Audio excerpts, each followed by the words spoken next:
Bonsoir, chers collègues. Par cet amendement, nous souhaitons donc augmenter les pénalités financières des entreprises qui ne respectent pas les objectifs de réduction des écarts de rémunération entre les femmes et les hommes. 6 ans après la création de cette pénalité, son effet sur la réduction des inégalités de salaire a été faible. Mes collègues vous ont déjà donné les chiffres, mais imaginez 30% de différence de salaire, tout temps de travail confondu. À temps de travail égal, on est encore à 17% de moins. Et à poste égal, c'est encore 5%. Et je vous donne un autre chiffre. Au rythme actuel des progrès, parce qu'il y a quand même quelques progrès, il faudrait attendre 2080 avant d'atteindre l'égalité salariale entre les hommes et les femmes. Est-ce normal selon vous? Nous devons mettre fin à ces discriminations inadmissibles qui touchent nos concitoyennes. Et nous pouvons ainsi faire d'une pierre deux coups et trouver des ressources supplémentaires pour nos retraites.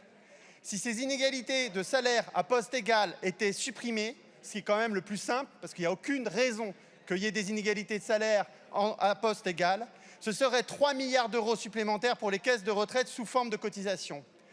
Or, le gouvernement ici choisit de présenter une réforme qui pénalise encore les femmes, puisque c'est celles qui sont le plus touchées par votre réforme, contrairement à vos mensonges. Nous proposons au contraire de contraindre les entreprises à respecter le code du travail en augmentant les pénalités encourues si elles y contreviennent. Pour conclure, vous voyez bien qu'il existe des solutions pour concilier égalité hommes-femmes et financement de notre système de retraite. Et vous vous obstinez à ne pas les examiner. Vous ne laissez donc pas, et je conclurai là-dessus, aux salariés d'autres solutions que de bloquer le pays à partir du 7 mars pour faire enfin entendre raison au président de la République qui est isolé de ses concitoyens. Merci beaucoup, mon cher collègue.